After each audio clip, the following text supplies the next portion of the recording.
And it's Yeah. weird when you're like, when you look at metrics to see like what performs the best as far as clips and things go. Like one of my girlfriends is really analytical, so she's always doing like this kind of A and B testing. It's mic and frame, no headphones. It's so weird. It's like the people that are wearing like the big ones because of, I think mostly because of Rogan, right? They're like, oh, you're supposed to do this. It actually doesn't perform as well, which is interesting. I'm not surprised. I went away from my big headphones like a long time ago, so I just kind of like have these like just sort of hidden, so I am wired in, but you can't Yeah, really you can't tell. really see So it. No. yeah. Yeah. So awesome. So just tell me about you. Where do you reside? Where do you live? So I'm in North Carolina. I'm in Austin all the time. So I go there maybe twice a month. I was trying to move there. We'll kind of see what happens in the next 12 months or so. So there's a lot of really good schools out there that I'm trying to get my boys into. And as far as education in North Carolina, it's pretty abysmal, even on the private side. But yeah, I'm in North Carolina half the time, Austin half the time, two small Wow. boys. I'm in it. Wow. Yeah. How old are your boys? Almost 3 and 5.5. Oh, awesome. That's so cool. And I guess, are you married? In the middle of a divorce, actually. Gotcha. Okay. Yeah, Okay. so very tough. What? So, I mean, I've been Wow. looking forward to this for a while because I've been watching your content, and I feel like the algorithm sometimes, as much as we demonize it, it actually can be a really good tool because you get people like yourself that have like really important information that you're putting out there. So it's like we strive for an ideal, right? And that's not always possible. So it's how do I facilitate or bridge the gaps to make this the best version it can be. So I was very much looking forward to having you on because I think raising boys now is really hard. And people dismiss that because they're like, men have it so easy and boys have it so easy, and statistically that's not true. The data is there. So it's there's a ton of pressure in these early years and like the stage that I'm currently in because it's so formative. It's like this is going to be their inner Yeah. dialogue. This is going to be their sense of self-worth and how much they believe in themselves and what they believe about love and etc. So this timing is pretty kismet. Oh, I love it. I love it. And I don't think I usually leave like all scheduling and stuff to Jamie, my assistant, but like I don't know if she's talked to you about this, but I'd love to have you on my show as well Oh, sure. because um I it's weird. I had no idea who you were, but like it's kind of the same thing. You popped up in my feed at one point and I was like, and I've done about almost 1,400 episodes and over the past decade. Wow. And what I've seen is I've interviewed a lot of men, but which is interesting. Like I don't go out and choose guys to come on the podcast. It's just a lot of guys come on the podcast. But whenever I have a woman on the show that talks about her side of the dynamics of relationships, and I love what you talk about, um, guys just, I mean, they come in flocks to listen because I think they really want to know that perspective of a woman versus a man. So I would love to have you on. Yeah, let's set it up after this for sure. Cool. Awesome. That'd be great. Yeah. Cool. So I guess like jumping straight into it, what I had no idea that you've been doing this for that long. That's incredible because I don't know the statistics are currently, but I think the average podcast is like 3 months before someone kind of Right. throws in the towel. So a decade's Yeah. insane. What was the inspiration behind starting the Dad Edge? To be honest, Candice, I mean, it really probably started out with me as a kid. My story, I mean, everybody's got a story. I mean, you know this from podcasting. I've told this story many times and I've been told it's a little unique. It's a little different, but so my mom and biological father were married pretty young. They were married around 21 and then they had me in 1975. I literally just turned 50 as we're recording this 2 days ago. Happy birthday. And thank you. Thank you. And, I have no recollection of him because they got divorced about a year after I was born. So I have no recollection of my biological father. And it's kind of funny. Like you kind of remember like when the audio video sort of turns on in your memory as a kid and it's like 4, 5, 6 years old. And it's real hazy for me around 4 years old, but I was in preschool. And that's the first time I kind of put 2 and 2 together of what a dad was because dads would come pick up my friends from preschool. And some dads wore suits and some dads wore jeans and some dads wore sweats. And I just knew they were dads. But in my mind, like no kidding around, I knew what a dad was. I knew I didn't have one, but I thought moms like go out and find dads. Like that's literally how I thought it all went down. Oh. So I'm 5 years old. My mom tells me one day, she's like, hey, this was a Friday night. I'll never forget it. She's like, hey, I'm having a friend over for dinner tonight. He's a really, really special friend of mine. And I work with him and I want you to meet him. That was her way of telling me I've been dating somebody I work with and it's time for you to meet him. So, but in my mind, I was like, that must be the dad. Like she found the dad. So this guy comes walking in my house and I'll never forget like this masculine man. He was in a 3-piece suit. He had a double Windsor tie. He had a briefcase. He was a data software engineer. So he was a white collar kind of guy. And this guy like walks in my house and I like literally look up at him and my mom introduces me to him and I shook his hand. And I literally, the first words that came out of my mouth is, are you going to be my dad? Oh, And I God. remember like my mom, like kind of like gasping and him like laughing. And I think my mom kind of really took that as, if you've ever seen the movie, you ever seen the movie Jerry Maguire? Yeah, yeah. Yeah. Do you remember that part where like the little kid comes up to Jerry and gives him a hug and Renee Zellweger like kind of melts and she's like, oh my gosh, like could this be the guy? Right. I think that's probably what happened to my mom. I think she kind of like fell in love with this idea and they got married like 6 months later, like super fast. And he moved in. I'm like, awesome, family complete, dad, check, right? And then over the next 5 years, they got divorced 5 years later. It became disastrous, like absolutely disastrous. Like he was a heavy drinker. My mom was a heavy drinker. He was very abusive. He beat up on my mom. He beat up on me, like mentally, emotionally. It was terrible. I mean, cops were called to my house because neighbors would hear me screaming or my mom screaming. And then when I was 10, he completely left. And I'll never forget that because I've never seen him since. In fact, I found out about 15 years ago he died. And but he was gone. And so like that was dad number 2. I had no idea he was dad number 2 though. And I started really asking questions like, where did I come from? And my mom like laid it all out for me. She's like, here's the wedding album. You have a dad out there. I was married before. And I was just like, what? Had no idea.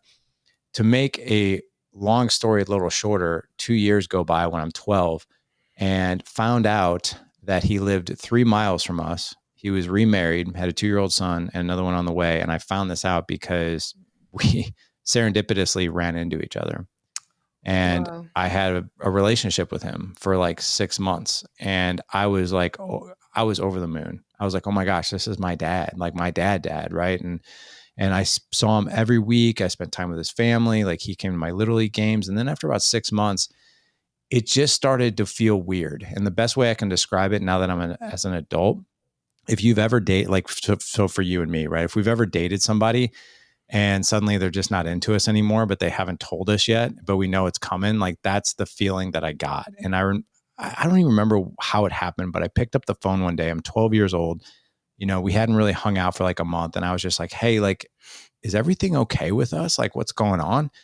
And Candice, I don't even remember what was said. All I know is that was it. We completely drifted, parted ways, and I never saw him after that until, and I'll get to the until here in a second. So my mom continued to date over the next several years. It's just these nightmare, toxic father figure, party animal, alcoholic induced abusers for years. And then she got remarried one more time when I was 18. I moved out when I was 18, when I went to college, graduated college, married my college sweetheart, still married to this day. And then we got married in 2003. I turned 30 years old in 2005 and 2 things happened. Number one, we found out we were pregnant with our first son. I have 4 boys. It's like a fraternity house in my house. It's That's amazing, though. absolutely I nuts. love that for you. It's crazy. It's absolutely nuts. But we found out we were pregnant with my first son.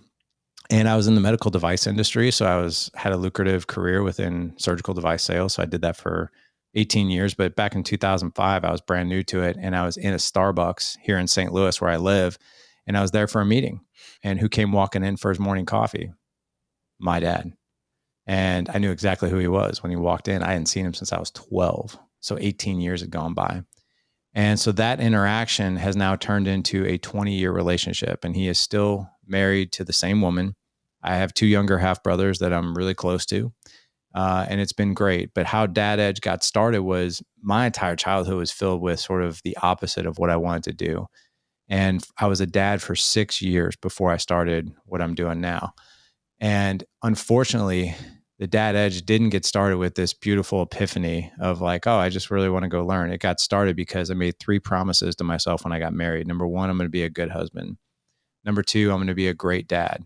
And number 3, I'm going to never strike my children out of anger. And I broke all 3 of those promises. I was a disaster husband.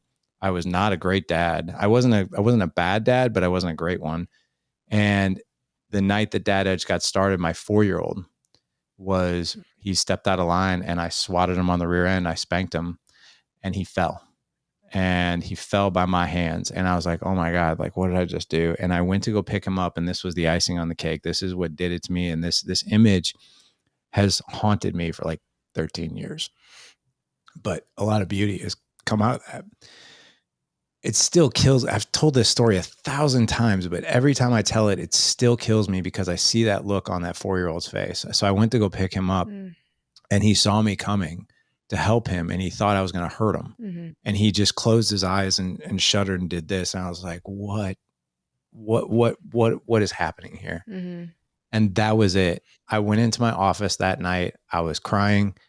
And I just got on Facebook because that's what you do when you have a bad moment as an adult. You just want to distract yourself. And I saw this little button in the left-hand corner. It said create a page. And I don't know what it is that was in me. I just hit that button. It said, what do you want to name your page? And I just typed out the Good Dad Project. And the Good Dad Project was me. I was the project because I was like, I've got to figure this out. Like I have no clue what I'm doing. And I just started looking at areas of my life. Like I was really into martial arts at the time. I had a 4-year degree in sports medicine. So I knew about fitness and nutrition and all that good stuff. And I was good at my job. And I looked at all 3 of those things and I'm like, what's the common denominator here? The common denominator here is I learned and I went through like training and I learned skills on how to do this stuff. Could fatherhood and marriage be the same?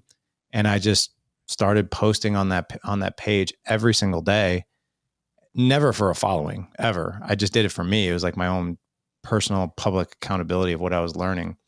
And that page like really took off. And I was like, what is happening here? Because I was like very self-deprecating on that page. I was like, I'm an idiot. I just learned this. I did this wrong. And now I learned this. And then I started the blog in 2013. It was just more of a therapeutic hobby. Started the podcast in 2015 because I got tired of writing and I just wanted to talk to people.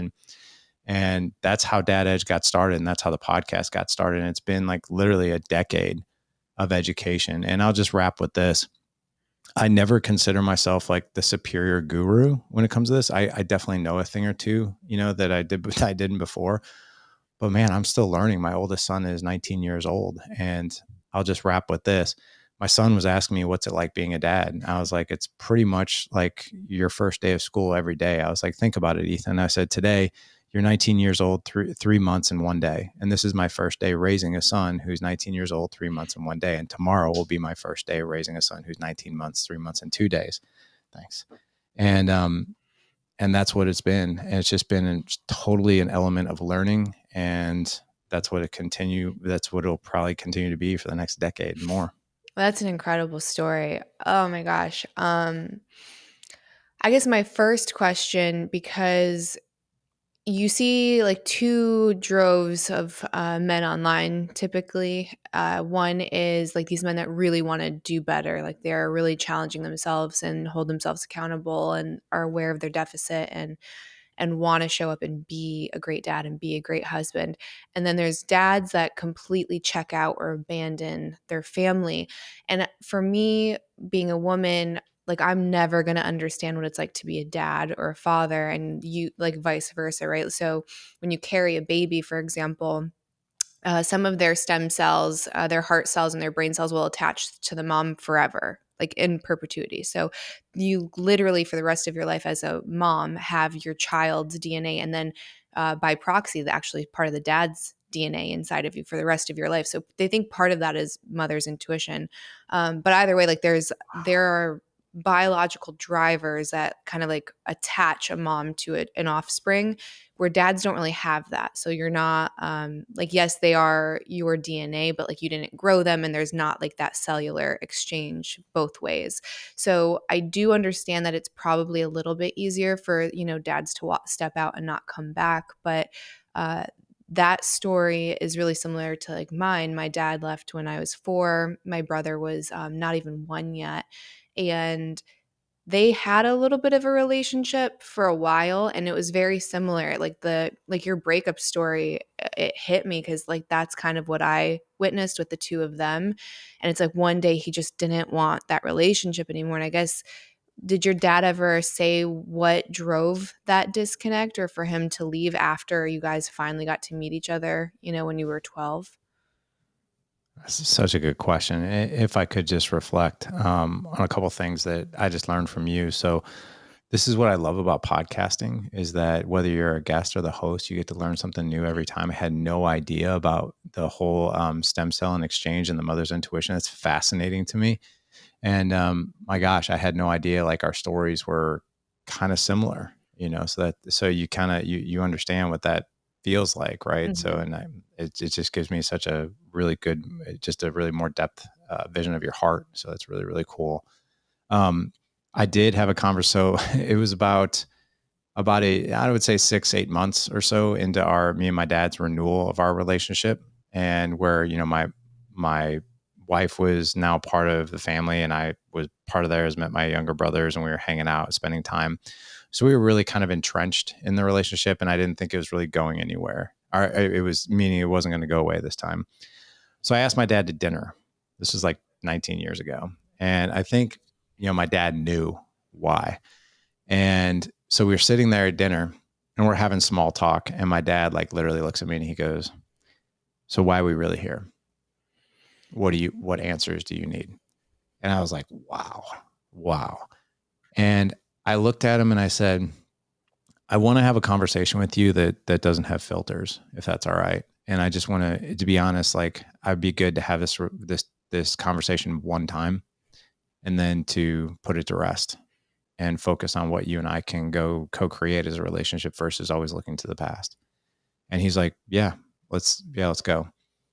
And I make my dad sound kind of like a bum. He's not. He's actually an insanely successful entrepreneur. He was a very good dad to my two half brothers, coached their teams, and was very, very involved.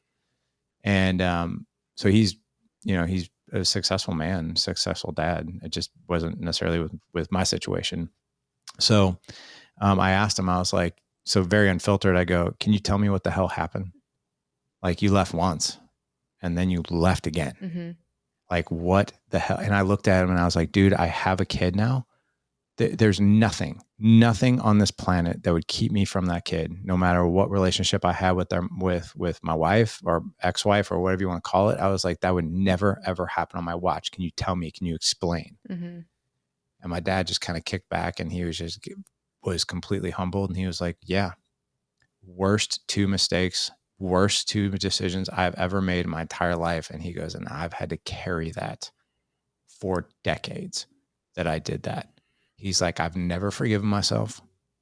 If I could do it all over again, I would have done it totally different, but I can't." He's like, "All I can tell you is that I am so sorry." He goes, "But here's what it really boiled down to the first time. Me and your mom's divorce, they were married young." He's like, "It was horrible. It was horrible.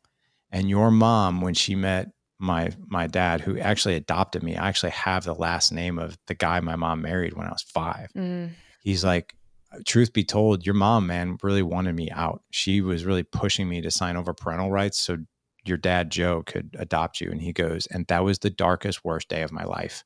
He was like, "When I signed those papers," he's like, "I literally thought I was doing something so selfless and I was giving you the gift of actually a normal family, because quite honestly, you don't remember it because you were like 1 and 2 years old. But when I would take you on the weekends, like you hated it. Like you wanted to be with your mom." He's like, "So I actually thought at like 25 years old, I was doing you more damage by being with me." Mm-hmm.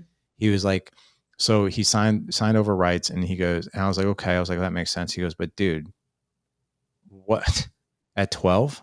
Like I'm like a living, breathing like sixth grader at that point. Like why would you take a hike then?" Mm-hmm. And he just said, he's like, "It got really, really complicated." He's like, "I was, your middle brother was 2. We were pregnant with, your youngest half brother." He was like, "And there was a lot of stress and tension and a lot of things going on with me, your mom, my wife. And it was just, he's like, what am I doing here? I'm trying to like, I feel like I'm just doing more harm again. Mm, He's like, so I took the easy route and I was out. He's like, it never sat well with me. And I don't know why I did it, but I was in my mid 30s and it made sense to me at the time. And he's like, I, there's nothing I can do. He's like, besides just beg for your forgiveness. And can we do something? Can we have like a relationship now? mm-hmm.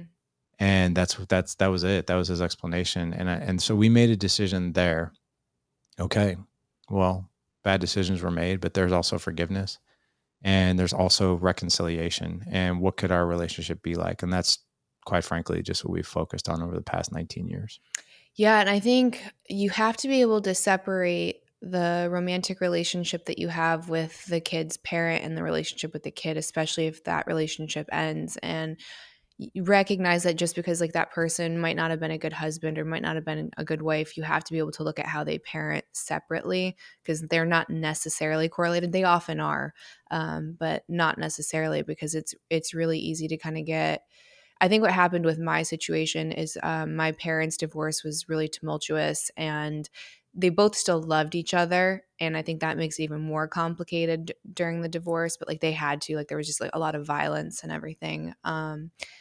So I think for my dad, it was probably easier to not have to deal with my mom at all and then not deal with us. So he kind of like broke up with each of his kids separately. It was, the last time I saw him, I was 13. He had a new girlfriend and she hated kids. So that influenced a lot of his decision making. And then my sister, I think, was 16 the last time they talked. And then he actually had maintained a relationship with my brother until 18 and then just kind of ghosted him. And I think he took it the hardest. It's like boys need a dad. Like you guys are kind of their North Star of what it is, like what shoes they're going to fill, what a man is, what a husband is, what a friend is. And it's, I think that their identity is so tightly tethered to a father that when that gets severed, especially prematurely, they lose all direction, right? And unless you have a very strong constitution or you're very resilient, I think you're going to tailspin, and that's kind of what happened. And what I love about your work is it's either like early intervention and like I can also see triage, right? Like you can, it's not too late to fix it most of the time. So to be able to find mentors or men's groups and things like that so that you aren't affecting, like it's 3 generations, you know, like if you fuck up, if you actually fuck up as a parent, you're doing damage for like the next 3 generations. And that's a really big deal. And again, it's something that I like stay awake at night sometimes with boys, especially with my situation. I'm like, I don't know how to reframe this really difficult time to them to where they know like you're still loved and like you can do hard things and it's okay to be mad. It's okay to be sad. Those are totally normal and acceptable um, and like kind of like predictive responses for everything. And yeah, I don't know, like how when you had younger kids, like what does healthy discipline look like? Because where my trap right now is because everything is so hard, if like they're misbehaving, like bedtime sometimes takes 3 hours. It's crazy. Like it is. And so it's so cute most of the time that I can't even be mad, but it also like brain development, they need sleep, right? It's very important. It's not just that I need my own downtime. It's like their little bodies actually need all of this sleep. And it's like, how do you create boundaries, like stern boundaries that they need when they're going through a hard time and not being too soft because they're going through a hard time? So, like, what does discipline look like for like littles? For littles, yeah, I love it. We call our 4 boys because it's 19, 17, 11, and 9. We call them the bigs and the littles. And that's such a good question. And just my son and I, so I do 3 shows a week. And so it's Monday, Wednesday, Friday. And my Wednesday show is what we call as an honest conversation between father and son. So my 19-year-old actually joins me on the podcast now, and we jam on these topics. And the last recording that we actually recorded was actually on this topic, because one of the things that we want to really bring to the surface after me doing this work for the past 10 years, or actually plus that, because it really started back in 2011, but the podcast really started 10 years ago, is I give Ethan full permission and board. I was like, dude, like air out my dirty laundry. What do you remember that I did really wrong? What do you remember that I did really right? And let's talk about those things. So it's really, number one, really therapeutic for both of us. And it's it's such a learning and an education on my behalf. And it's also a good reflection on his.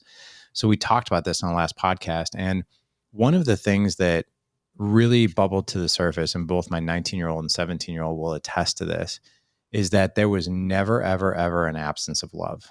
Like they both felt very loved. Kids have three needs, just like our wives do, which is seen, heard, and safe. And it doesn't matter if it's a boy or a girl. It doesn't matter if they're 19. It doesn't matter if they're 5. Seen, heard, and safe are those needs, right? If we know how to fulfill those needs as parents and fulfill those needs as dads, that kid feels pretty darn safe and secure and loved, right? But there's also, we talked about this. We actually titled the show, the boundaries between being your kid's friend and being your kid's parent, right? And so there were always like guardrails. We're like, okay, here's the street, right? Here's how we operate. But there are also like these boundaries. And we were just very clear with boundaries. And what I've found is the missing ingredient is how clear are the boundaries? So like, for instance, and we had to learn this the hard way, just like everybody else. It's like, hey, your bedtime's at 8:00, right? And then so the way that was interpreted in our mind is you're in bed by 8 and we don't go back in there and you don't come out and hopefully you're asleep by 8:01, right? In their mind, they're like, oh, we get ready at 8. And then we lollygag till 8:30. And then we sort of like need this, and this till 8:45. And then we finally like let you leave our rooms at 9:30. Right. So like we found that like, okay, number one, what we think is so clear in our minds as parents, like your bedtime's 8:00, like that's what we found is that's actually not clear to them. And just to kind of like really give an example of this, I took both my older boys through a rite of passage. So where we were, especially one, I did what's called the Squire with my oldest, that's run by Navy SEALs and special ops. And it's a 15-hour crucible in a way. But it's incredible and it's very doable too. They're not to kill anybody. They're there to actually coach you and test you. And one of the very first tests we had is we had to do this thing where we had to like, I won't get into it really, but it really tested how clear am I as a communicator from dad to son. And then the last evolution that we did is my son had to be blindfolded. And he had to walk through an obstacle course where there were literally bear traps and barbed wire where he had to step in. And I could not believe like how real it became to me of how clear I had to be helping him navigate that obstacle course. Now, let me just say as a disclaimer here, there's coaches there, there's people there. They're not going to allow your kid to step into a bear trap. Like they're real. So the bear traps actually represent peer pressure and drugs and alcohol and all these things that you need to be a clear communicator or with discipline, right? So like, for instance, when my son had a blindfold on and he was very emotional, he's like, I don't want to step in a bear trap. And I'm like, walk towards me. And he's like, well, how far? And I couldn't touch him. And he's like, well, how far? And I'm like, oh crap. Okay. And I'm like, all right, hang on. I was like, walk towards me 5 paces in your normal walk. And well, let's count them together. 1, 2, 3, and then get 5. Stop. Okay. Now what I want you to do is walk to your left. And he's like, well, do I turn? Do I just shuffle sideways? Like, what am I supposed to do? What's to my left? What's to my right? And I'm like, wow, this has got to be so anyway, that's a long way to say, like, we think we're being clear with what our expectations are, but we're really not. So like bedtime, right? Say like if I was telling my kids bedtime, hey guys, bedtime tonight is 8:00. And what I would then do is instead of tell, I would ask. So I'd be like, if we need to be in bed, and when I say in bed, we're in bed, mom and dad are leaving your room and we've said goodnight. What do you think needs to happen and when? And they'll start to like think, they'll be like, well, we need to brush our teeth. We want to read a book. Okay. We need to get our pajamas on. Okay. We need to pack our lunch before the next day. Okay. All right. So we have all these things. Like, so realistically, what time do you need to get started doing these things? And then they would say, like, and of course they'll mess with you. 7:55. Yeah, I don't think that's enough time. What if we got started around 7:20 or 7:30? That gives you a good 30 minutes, and then they can articulate, okay, I'm going to get my pajamas on 7:30. 7:35. I know this sounds militant. We don't really run, but we're just trying to extract them communicating to us what they're going to do versus we telling them, because there's a whole psychology with that too. And then they're like, okay, like around 7:35 or 40, I'm brushing my teeth. And after that, I'll make my lunch. And then by 7:45, 7:50, we're reading a book. I'm like, perfect. Yep, that's great. And then lights are out. Mom and dad say goodnight. We say prayers and we leave your room. Right. And after that, that's it. Right. We don't come out unless there's absolutely an emergency. And an emergency looks like this. You have a scary dream, or this happens or that happens, like, really big things. Coming out to get your water for the ninth time is not an emergency, right? Things like that. If you got to get up and go to the bathroom, don't come out and ask. Just your bathroom is literally 2 paces from your room. Just go to the bathroom. Mm-hmm. So then they know the expectations. And then, we're talking about bedtime here. So like, it's not usually like that lofty of a lift usually as far as that goes. But like, I would say, if these expectations are not met, Mm-hmm. or we deviate from this plan, that's your choice. So we leave the choice to them, right? It's not because I told you so. That is your choice. You're choosing to then pay a consequence. And here's what the consequences look like. And the consequences might be like, there's no iPad tomorrow, right? Or there's no PlayStation 5 tomorrow. This is the plan. And if you choose to get up outside these parameters, that's what you're choosing. Mm-hmm. And it's really fascinating that when you leave the choice and say, when you choose, this is actually what you're choosing, versus like, if you do that, this is going to happen to you, right? Because you're leaving the onus on them. Mm-hmm. Yeah, I see that working for my 5-year-old, the almost 3-year-old. I don't know if he truly grasps consequence yet. And when Yeah. I say it was literally 3 hours the other night, and they come out and they're drenched. And I'm like, why are you guys soaking wet? And my oldest is like, we're not wet. And I'm like, his hair is drenched. Your shirt is drenched. And he's like, oh, well, he was trying to drink out of his cup and it spilled. And they're Yetis. So I'm like, they don't spill. And then my youngest was like, actually, he took the top off and wanted to play Rain. And I was like, go to Oh my bed. God. That's Go to bed. And they go back in and I put him to bed. 2 minutes go by and I hear the door crack and I hear like this shuffling and my oldest is like, Mama, we're in a pickle. And I was like, here we oh go. my gosh. He tied themselves together, each arm and each leg. So then they're like waddling out and he's like, we're really in a bind. And I was like, did you do these knots? And he's like, yeah. I was like, oh, they're really good knots. Let me untie them.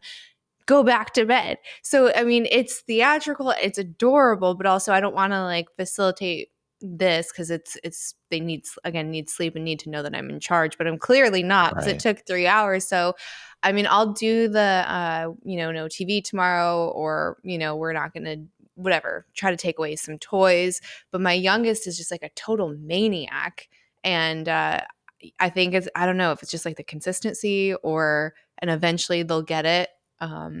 But yeah, bedtime has been a massive struggle for me because I don't want to yell. I also don't believe in like spanking your kids. I like that to me is trash. So it's like, how do I do it in a stern way that they know I'm serious, but also not scaring the shit out of them, because I don't think that that's healthy. Yeah, that's such a dichotomy. And that 3.5-year-old age, that's a really tough one. Do they sleep together? Mm-hmm. Like they sleep in the same room? Mm-hmm. Yeah, I'm ordering It- new bunk beds because right now they're like side by side, and I think that's the issue. They're just hopping from one bed to the other. So I'm like, maybe if they're yeah. on top of each other, it'll be less tempting. But I don't know. And then part of it's just boys, right? Like you've Yeah. got 4, so it's just like they're wild. And I think part of that, it's you don't want to lose that. I don't want to take that away because I think that's a beautiful part of being a boy and masculinity, but it does need to be contained in healthy boundaries. So like, our boys, like our 2 older ones, like, because they had separate bedrooms, but we'd also allow them to sleep together. But question that I would have for you is like, and I'm not trying to like give you advice or anything like that, but like, I think there's a real issue, like for all the parents listening, they're like, yeah, like, what do we do in that situation? Like the 3-year-old does barely understands English. You know, it's like, they don't understand, but they do understand, like, if I keep doing this, like we get separated. So like we would do that with our 2 older ones. We're like, look, guys, you know, if shenanigans keep happening, and we'd be very specific, like if you're tying each other up and you're playing rain and you're doing all this other stuff, you're not going to be sleeping in the same room tonight. You're going to be separated, and you will continue to be separated until this happens. And normally in our house, they were like, oh, I don't want that. That's a good idea. Like I want to be with my brother. It makes me feel more safe. And then the hardest thing as a parent is just like, crap, like I really, really hope that they toe the line, because exactly what you just said, they're boys. They value that time. They're making memories in there. Like this is like such a cool thing.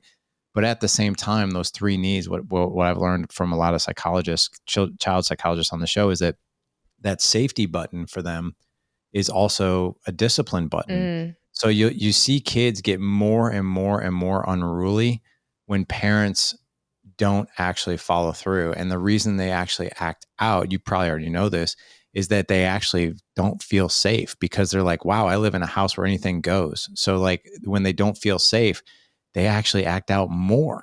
It's actually, and it's the crazy thing for us is like, we joke with our kids. We're like, you guys have no idea. Like, you think your punishments affect you.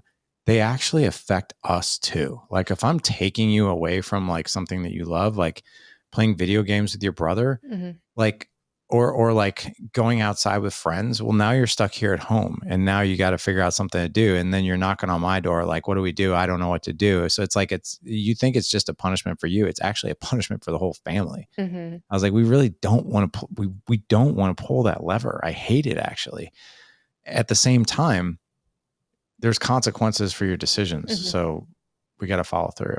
So when it comes to your wife and your roles as far as parenting goes, how do you navigate, like who is the disciplinarian, who's the nurturer, the kids came out for the 3rd time, or someone said a bad word? Like, do you guys have a very structured protocol of this is dad's domain, this is mom's domain, or do you guys just intuitively kind of wing it? You know, I would say, so it's not role based. Like we've gone through several things where we're really, really aligned on how we parent the kids. So it's like, she's going to back me up, and I'm going to back her up no matter what, no matter what decision is made. And even if a decision is made where we don't agree with the other person, we back that other person up in front of the kids. So like she might lay down a disciplinary action, and I'm like, dang, that was harsh. Like, I don't know if I would have done that. And the kids will look at me, and I'll be like, it's what she said. I was like, man, like we don't, whatever she says, I support. Whatever I say, she supports. So yeah, don't even try it. Unified front. And unified front always. And in private, we'll be like, hey, do you think that was necessary? Like, and then we might go back and recover and say, hey, we've talked about this, both mom and I, we're aligned on this decision, and we'd like to reevaluate this. And we don't say it like that, but we want to do this instead. So there is no, like, I would say roles. I would say this though. My wife has given me, she's like, you're having the masturbation and sex and porn talk with them. I'm not doing that. I'm like, I got that. I'll do that all day long. Right. I would also say out of 4 boys, every boy seems to need something same and different from us. So like, I'll give you an example. My 19-year-old and I are really, really close, and our relationship is like effortless to talk, and he shares like everything. And there are some days he'll lay something on me that I'm just like, holy crap, I would have never told my parents that. Right. But he does. And he always wants me to talk to him every single day. Like before bed, he's 19, but his favorite 2 words are let's talk. And he wants to just download his day. My 17-year-old gravitates more towards my wife because he's more a physical touch kid. And my wife, he's a 200-pound giant who's the starting center on his football team, and he's a beast, but he's such a mama's boy. And I mean that in a very good way. Like he just wants to be hugged, and he wants affection and warmth and all that. And it's kind of crazy. Just this past Father's Day, I wrote him a letter because I was like, man, like, I don't feel like I nearly have the connection with him that my wife does. And I wrote him like this 5-page letter talking about it. Like, is there something I've done wrong, or could I be doing something better? Like, I really want a better connection with you because he's only going to be here for another year. And this kid, I couldn't even believe it. And I gave him 4 questions to answer. And I could not believe how clear he was and the emotional intelligence where he was just like, no, I feel just as a deep connection with you as I do mom. It's just different. He's like, I go to mom for more of my physical affection needs, like to be hugged. And he calls them mom rubs because she'll scratch his back and stuff like that. He's like, but I go to you when I need girlfriend advice and friend advice, or what do I do in this situation? So it's like, oh my gosh, like that's so true. So, I would say our roles are you asked that question, they are different. Like our kids will go to us for different things, but it's different also with every kid. Mhm. And I guess a lot of dads will like they wait till the kid is kind of walking, running, talking, throwing a ball to kind of get involved. They're like, what do I do in these early stages? I guess what did you do? Because in the beginning you were saying like you were not showing up as like a dad and husband that you wanted to. Um, what do you think some common pitfalls are in like that 0 to 5 stage, both like as a father and as a husband? Man, that is such a good question. I'll share an absolute face plant with you. So like I Okay. said, I was a dad for 6 years before I started doing this work and really getting my stuff together. There was a dad that lived at the top of our street that you had to like pass his house every time you exited or entered our neighborhood. And this killed me when my wife told me this. And it was absolutely true. So when my kids were younger, I would definitely say I was way more selfish. Like I still, I would go to the gym every day, and I did martial arts 3 times a week, and I'd want to hang out with my friends, that I went to college with on the weekends, not every weekend, but like I would say at least once a month, maybe twice. And here's the crazy thing, Candice, this is so, and I don't know if any other guy in your audience can resonate with this. I would like to say that they do, but like looking back on it, my mentality was this. I don't want to be a bad dad. I don't want to screw up. And if I do dadhood from like sort of a distance, I can't screw it up too bad. So Mm. if I go like if I do it 50%, I can't like totally screw up right in front of their face. I can just sort of like be there, right? Which was absolutely ridiculous as I think about it and even say that. But as my wife would come and go out of our neighborhood, she'd always see this guy playing with the kids right around that age, like 5, 6 years old, right? 4, 5, 6 years old, playing with his 2 boys.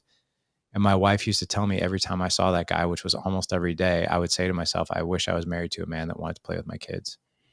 And when I heard that, I was like, like, yeah, my heart just sank because now and I have been for a long time, the complete opposite of that. I play with my kids every day. So I would say, to answer your question, a lot of us feel kind of useless. I would say, especially in that infancy stage, that, well, what am I supposed to do? Like I change diapers. It's kind of like X's and O's, like it's sort of like plug and play because the interaction thing isn't really there. And a lot of guys, especially if they were raised in sort of a crazy environment, we don't really have like that emotional IQ. It's not to say guys are dumb, but we just don't, that IQ, that emotional IQ, that EQ is not there yet to really know like, well, what can I do here? Or should I even be doing it? Like a lot of guys are like, should I even be doing anything? And the answer is yeah, Mhm. yeah. And if I could create any urgency for a guy, it's this. Your kids, you can only hold your kids for so long, right? I mean, like I can still pick up my 9-year-old right now, which is great. I can still pick up my 11-year-old to some degree, but you can only pick them up for so long. And what I would tell you to do is put your kids on your shoulders for as long as you possibly can, because there's going to reach a time where you have a 200-pound giant with 28.5-inch thighs who's the starting center on your football team, and you can't even budge him, and he outmuscles you every single day. So like really capture that time because it's a minimal window to play and interact with your kids. It's a minimal time too. Like now that I have teenagers, like I'm really like right now with my 2 little guys, we're building the Marvel Tower, which is 5,201 pieces, like these Legos, right? So I'm like, I really want to do this because like I did that with the older boys and I loved it so much. And I want to keep doing those things and creating those memories. So I would say, if there's anything that motivates you, is build a legacy and a photo album. You don't necessarily have to build like time on your work, on your time card at work. You don't have to build your bank account necessarily, but build a photo album of memories. And it starts with holding your kids and hanging out with your kids, playing on the ground with your kids, and all those things. Mhm.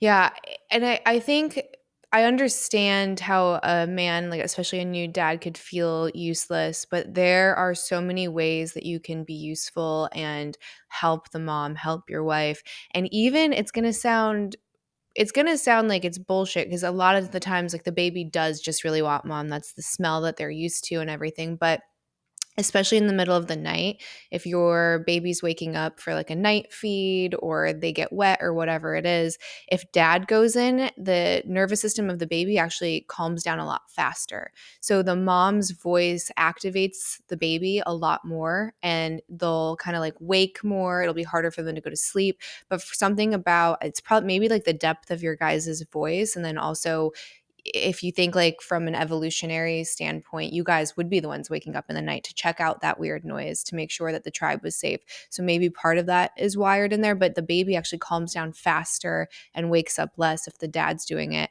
And then that gives the mom that restorative sleep at night because she just, basically did a marathon. So it's like a win-win for everyone. So if you're feeling like you're useless or you aren't being able to help the baby or not help your wife, like that's like one small thing you could do that helps everybody, and it's super manageable. I love that. I wish I would have talked to you like 17 years ago.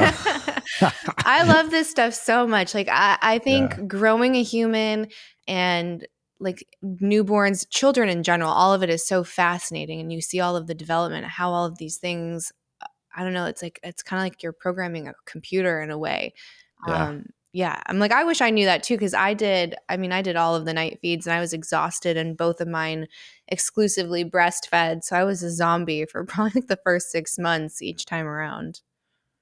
I can only imagine. And you know what? I did realize I really didn't answer your question about, supporting the wife. It was mostly the interaction with the kids, but that all makes total sense to me. And if, in fact, I would, if more guys heard what you just said about how because I think a guy really loves to step into that protector role, Hmm. right? And if it's like, man, if the sound of my deeper voice, makes my child in the middle of the night feel safe, then that's really cool. Hmm. And I'll tell you, you've got me even reflecting on myself, like when I was a young kid, because my mom was always the person that sort of came to me. And there was one man though in my life that was that man. It was my grandfather, so it was my mom's dad, and he had a very, you know, deep voice. But when that man was affectionate with me, which he really, really was, even though he was kind of like a man's man. And when he would tell me he loved me and he'd come in the middle of the night and that kind of thing, like there's something I wouldn't say better, because there's something about a mom that a guy just can't replace. Like there's something about just really warm, tender, emotional thing, boy or a girl that you're raising that is just different than a man. But also a man, you're right, does bring something to the table, especially in those areas. And I gotta be honest, like I even find even in my adult life, I can be very affectionate with my wife. I can be affectionate with my mother-in-law. She'll hug and kiss me and all that. It's hard for me to be affectionate with another man. Like I kind of give like the wedding crashers, like the ass out hug, like pat to most dudes, or I do the thing where we shake hands and kind of like bring it in for like one pat. But like even with my own dad now, even though I've known him for 20 years, like when he hugs me, it's a different feeling.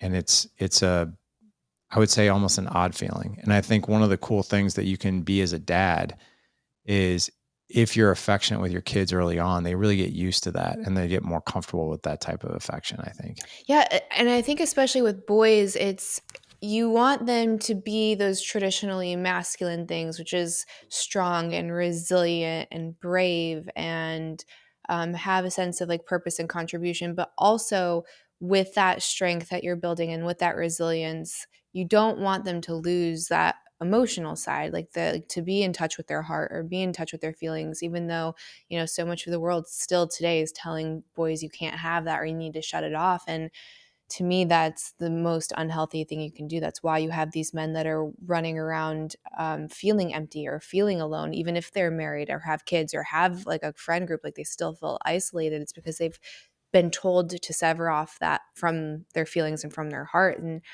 I think life is tough enough. You see so much parenting advice, especially with people that are well off or successful. And they're like, I am introducing adversity into my kid's life because they're not going to be soft. I'm like, life is going to do that all on its own. You do not need to introduce extra stressors. I think the opposite. It's like when you talk about being safe and seen, I think that's your most important job as a parent. I think life is going to hand your kid, no matter what status you're at, difficult situations, and you don't need to make it harder. I think it's validating that they're a whole person, and that they don't have to, be like a stereotypical like strong man. A strong man can do both, right? Like he can love and protect at the same time. That's exactly, I think, the definition of a strong masculine man. I think a lot of guys think of like the alpha male, right, as like this toxic, like Andrew Tate, right? So, and if I could comment on this, because I think it's something that's really, really, really, really real out there, is that we're very extreme beings, right? We're either going to go to the gym for 90 minutes or we're not going to go at all. We're either going to take the car out for a drive, go 90 miles an hour, or we're not going to leave the garage, right? We're either all in or we're not. And I think that there's a danger there. And what I think has a lot of men confused out there, especially husbands and fathers, like, well, what is an alpha male? What does healthy masculinity look like? Does it look like Andrew Tate, who like makes all this money and he just is this, he's that, he's yelling at people? I don't agree with that at all. Mm-mm. Right. And then there's, I would say, the other guys who are like more like the soft guys, right? Like who are more like, they're so sensitive and they're so, I would almost say, so there's so much feminine energy. I don't think that that's right No. either. I think a masculine man and an alpha male is someone who is calm, right? Someone who's patient. Like I've interviewed, I think, my gosh, probably 38 Navy SEALs on the podcast. And there was a couple of them that were, I would say kind of crazy, but most of them, they're the most calm individuals. Most, they can remain so calm in the heat of chaos. Right. And I think that is a masculine man, not the guy who's going absolutely nuts. Right. And I think this also has to do with like patience and resilience. A masculine man is someone who can bring calm and presence and intention, and not a bull in a china shop. Mm-hmm. I think there's times Mm-hmm. where you need to pull that lever, with your kids, but man, it is minimal, like minimal. It's like the 1 or 2% of the time type of thing. But I also think a man who's masculine brings warmth, Mm-hmm. comfort, and love, but he does it in such a way without agenda. So like, for instance, one of the things that I used to make all the stupid rookie mistakes with my wife where, she wears yoga pants every day and I love the way she looks, of course. Like, and there's a part of me as a dude, and you see it all the time on Instagram, that when a woman like has her yoga pants on or whatever, like all the guy wants to do is slap her on the rear end. Right.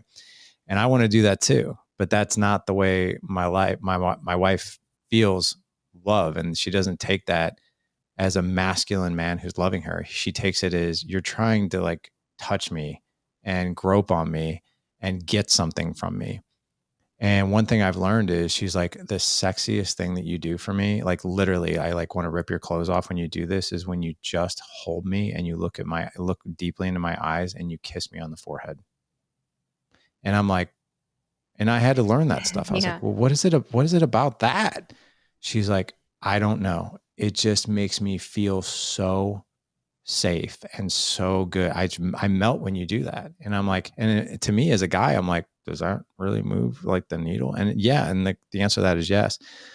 And the final thing I'll say is this: a masculine man is also someone who's curious, someone who, exactly that. Like, I don't assume, like, I'm curious. Like, I always ask my wife, like, what is something that I do that makes you feel most loved? What is something I do that makes you feel most seen? Like things like that. And she'll tell me these things and I'll be like, okay, well, I'm going to step into that and I'm going to do those things. And I think that's the final thing too, is that I think a masculine man is willing to not just say, "Oh, I'm going to try that," or "I'm going to do that." Because there's tons of guys out there who we call them the tire kickers, right? Yeah, it sounds like a good idea. I'll try that. Mm-hmm. And then they never do it. Mm-hmm. And then there's the other guys who are like, no, that's actually going to be part of what I do on a daily basis. It's actually going to be part of my operating system. I think what you touched on when you mentioned like not doing something with an agenda is huge because Yes. we can all clock that a mile away. Oh Man or my woman, you God. Yeah. clock it a mile away. There's a difference between someone who's doing something out of love or out of contribution versus like I want acknowledgement, I want to be thanked, I want that reciprocated, and that's so gross. And especially if it's something that leads into intimacy, and I think this is probably one of the biggest hitches within a long-term relationship, especially when you throw kids into the mix, is if you feel that your partner is only doing something in order to get, physical intimacy out of you. That's the quickest way to shut down your nervous system. Be like, I am so turned off right now. And I think a lot of why some women get almost an aversion from like, a smack on the butt or like a random kiss or a random grope is because they through history have seen that means I now owe you this thing instead of like I can just kiss you and that's it, or I can just smack your butt and that's it. It doesn't have to go into an expectation of like full blown sex because that's not always Right. on the table, right? For whatever reason.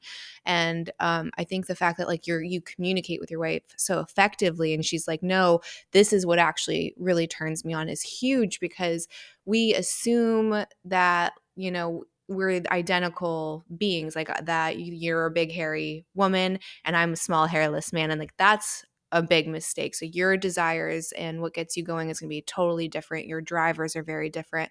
So the only way to do that is not going to be mind reading. We all suck at that. It's to have just like those blunt conversations of this is what makes me feel safe, this is what makes me feel aroused, or these are my needs.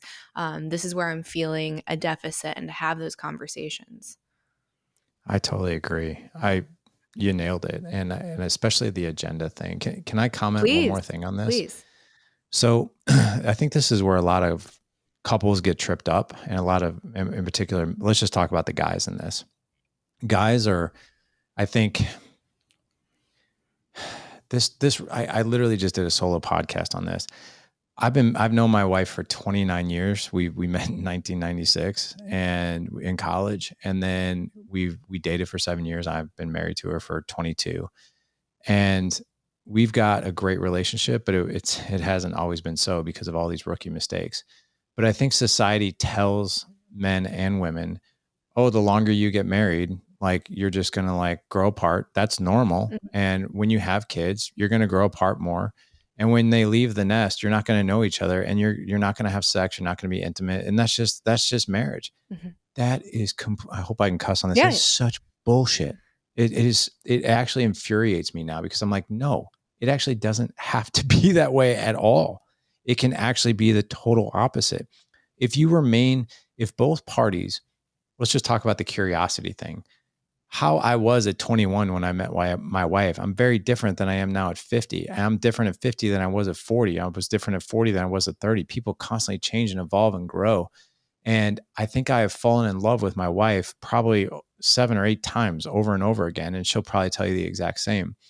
But the other thing that people go into marriage like this, well, then I have to like give to get then.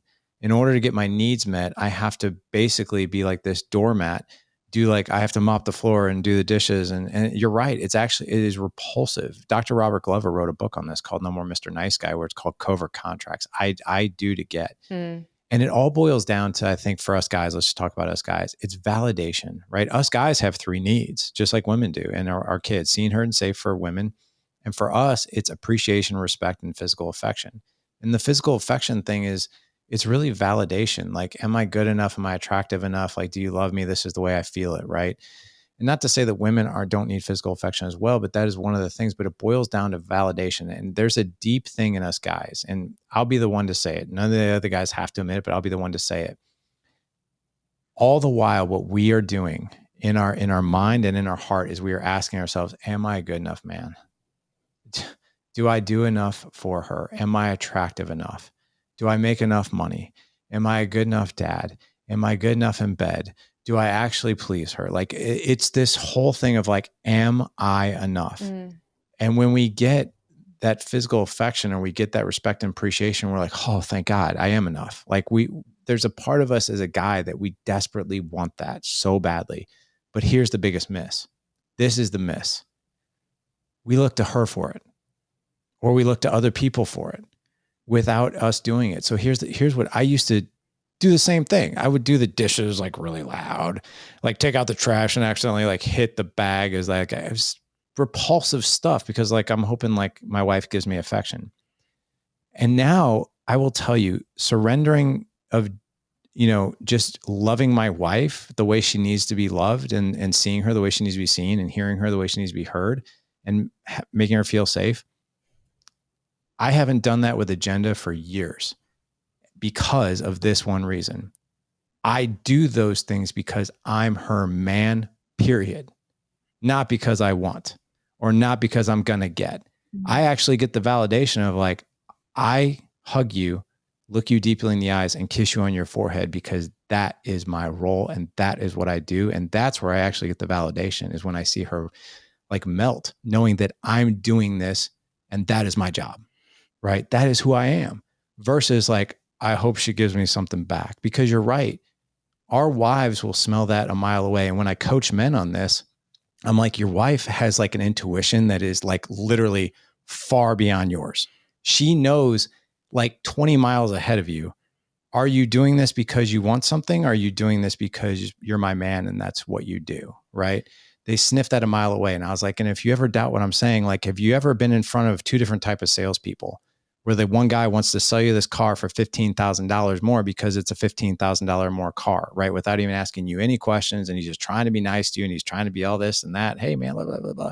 You sniff that a mile away and it repulses you, right? And guys are like, yeah, it's repulsive. I was like, then you get in front of someone who asks you all different types of questions of what kind of car are you looking for? What safety features do you need? How many kids do you have? What are their ages? Like, how can I help you? What color do you want? Like, and then they'll sell you a car based on your needs, even if it's like a heck of a lot cheaper because that is their job as a salesperson. I'm a problem solver. I'm not a salesperson. Right.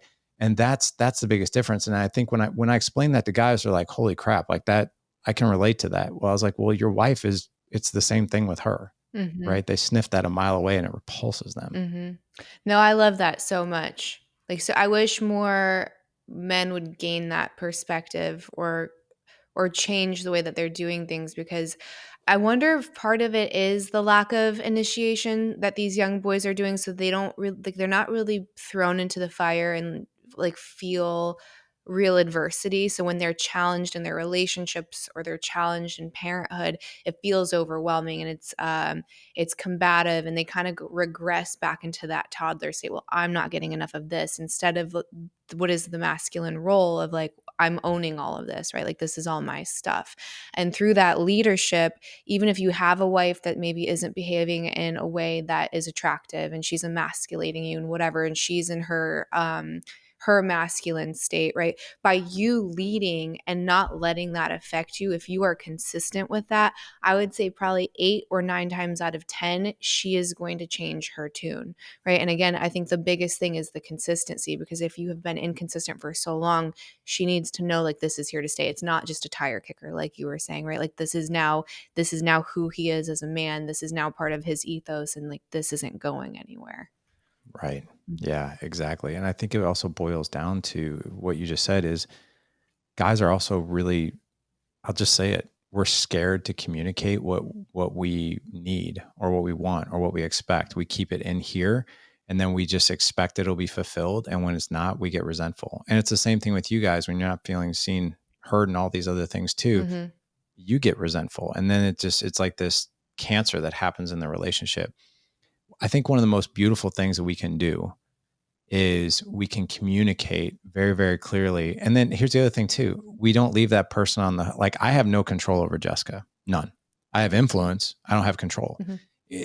If I state what I need or want, it's up to her. It's not up to me. And the other thing is I have to understand and I have to decide, am I willing to live with whatever decision that she makes? Mm-hmm. Right. Cause that's now on me, not on her, because I'm not going to force her to do something she doesn't want to do.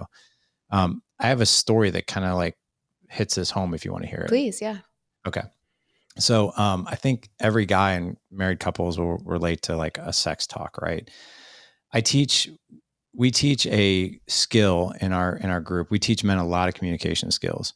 And one of them is called the experience cube, which by the way it's not our skill. I always have to give credit where credit's due. This is a skill we were taught by coaches over at clearleadership.com. Clearleadership.com is an awesome organization. They teach leadership within the workplace, but they teach this skill called the experience cube, which is it's a conflict or triggering conversation tool of observations, thoughts, feelings, and wants. Now, I'll explain real quick. Here's a quick story of how you can share your expectations and communicate clearly versus going like a bull in a china shop like we usually do, and then we argue. So like I think this was like 2 years ago. Jessica and I mean, just to be blunt, we have sex on the regular, I would say every couple of days, and it's been that way forever. And I would say we went about 2 years ago. I'll never forget. It was like from March to like June. We were having sex like once a month, which was really weird for us. And sex used to be a really triggering topic in our relationship, like really triggering. And we used to argue about it all the time. Like in the first 15 years we were together, in like the first decade we were married, it was, we just avoided it. Like, and we weren't even having sex all that often.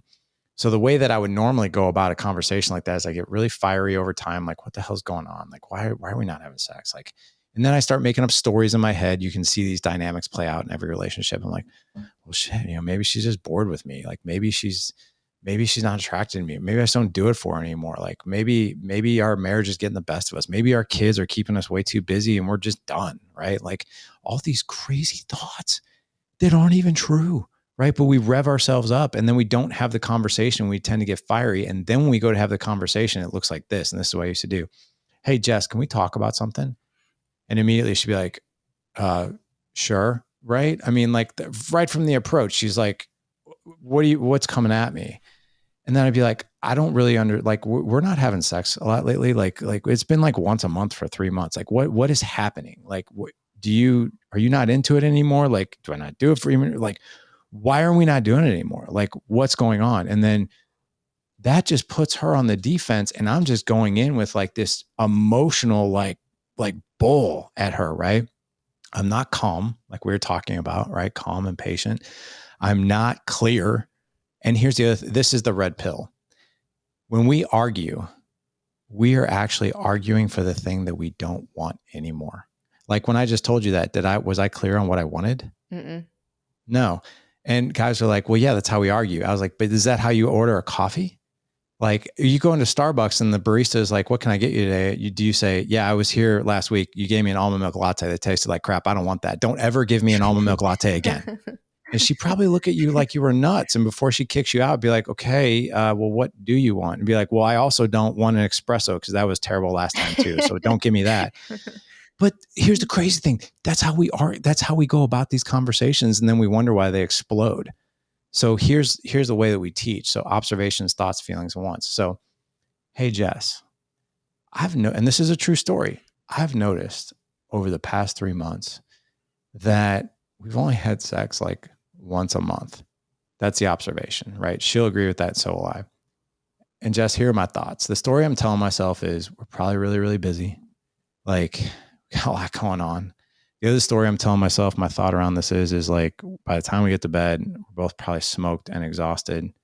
And then I usually try to throw a funny one in there too, because I love to just make her laugh. And I'm like, and I hope I can say this on your podcast, but I was like, Jess, this sounds really stupid and insecure, but here it is. You've had the same dick for like 28 years and you got to be tired of it. And she'll laugh, right? Which is like super disarming. And I want her to laugh. And I'll be like, all kidding around. Like when I think about that, I'm a little concerned because like, it's just not like us. And here's what I truly want. What I truly want is like for us to be intimate, like we used to be, like every few days, because when we are intimate every few days, what I've noticed is that, we're less irritable, we're less stressed, we're more connected, we communicate better, we're actually even better parents. And here's the thing, Jess, like you're my ride or die. Like I love you more than anything. And you're like my soulmate. You're my partner in life. And when we're intimate, man, the world just feels better. And I think that's a masculine approach that's calm, that's clear, and it's even disarming for her. And here's the crazy thing. in most situations, what Jessica, and I've seen this and with other couples, she'll be like, oh my gosh, I want that too. Well, Mhm. great. Well, and we actually decided that night, I know there's probably too much information, No, never. that, we're going to take sex off the table when we go to bed. And that's because we're smoked by the end of the day. And it's not the best time for us to have sex. And we decided, like, well, we love having sex during the day.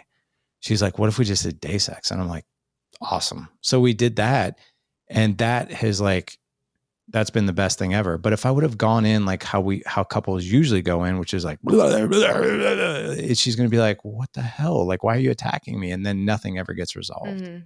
Especially with something so delicate like that, because it involves things that we can't even really necessarily have control over, which is your body.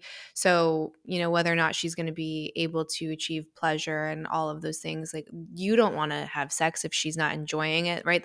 Then that's not enjoyable for you. So if you're coming at it from a combative or aggressive place, that's going to shut her down immediately. And then Yeah. her reaction will probably shut you down. And then here you both aren't getting the thing that you both want and actually need. Because I couldn't agree more. I think there are significant and small at the same time things that differentiate your romantic relationship from every other romantic or every other relationship that you have, right? So one of the things to avoid the pitfall of becoming a roommate or having everything kind of be mundane and just like almost just like an unconscious driver in the relationship are the little things like the kiss on the forehead or having sex. Like you need to do those things to maintain that intimacy within the relationship, because I think once that starts to slip away, I mean, physical intimacy is linked to emotional intimacy and energetic intimacy. And then you aren't parenting the same way. You aren't loving each other the same way. And I think if you do that for so long, it becomes so awkward that you actually don't want to re-engage in that at all. And then that's how you end up in, a 30-year sexless marriage, or you end up in divorce or whatever. It's a less than ideal situation. So if you notice this thing and it's not where you want it to be, like nip that in the bud right away, like right Yeah. away. So true. And so well said. Yeah. Well, I mean, I don't want to take more of your time than I have. This was amazing and it was better than I even anticipated. I would love to have you back on in the future, and I'm going to be on yours. So I'll make sure that I post that whenever we get it scheduled. But before we head out, do you want to tell the listeners how they can support you, where they can find you, any projects you're working on, all of that? Plug away.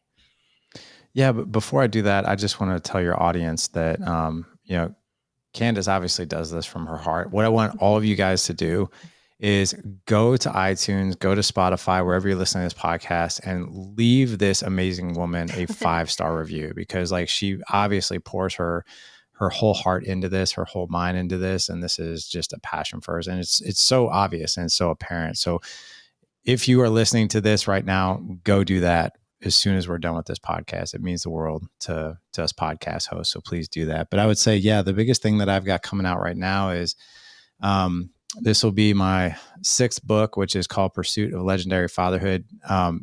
Book meaning like 3 of my books are kids' books, and then 3 are now going to be obviously big books, which is Pursuit of Legendary Fatherhood is something I've been working on for the past year now, and it's finally hitting the shelves on September 16th, 2025. So it'll be on Amazon. It'll be wherever books are sold. So go check that out. I always tell people, like, start with a podcast. I've got 1,400 episodes in a decade, so I got enough to keep you busy for a really, really long time. So like, tune into our YouTube channel. Everything is at the Dad Edge. Everything. You can just Google at the Dad Edge. Everything will come up. Our website has a bunch of free resources. If we talked a lot about marriage on this podcast, if I could direct anything towards your listeners, is if you're having trouble connecting to your wife or to your husband and that kind of thing, I've got a great tool for you. If you go to thedadedge.com/25 questions, and that's 25 questions, I have a PDF in there that gives you great in-depth conversation starters. We call them generative questions or intimate conversation starters. Go out on a date with your husband or wife and print this thing off and have fun with it. That's what it's really meant to be. Like, don't ask questions like, how was your day? Ask questions like, pick a time where you felt insanely connected to me. what were we doing and why did you pick that season? And it's really remarkable when you start asking each other questions like that. The quality of our questions also is dependent on the quality of our relationships and vice versa. So if we're asking ourselves poor in-depth questions, the relationship's not going to feel as deep. But if you're asking really purposeful, intentional questions, kind of like the stuff we used to ask when we were dating, then you remain curious about each other. And when you remain curious about each other, you're less furious with each other, which is great. And plus, it just creates more of a connection that you truly, truly want. So if I could direct anybody, the easy button would be probably that, the dadedge.com/25 questions. Beautiful. I will link all of that below. I wish you so much success on this book when it comes out, and let's absolutely do this again. Awesome. And I can't wait to have you on my show as well. Awesome. Thank you. Bye, Thank everybody. you.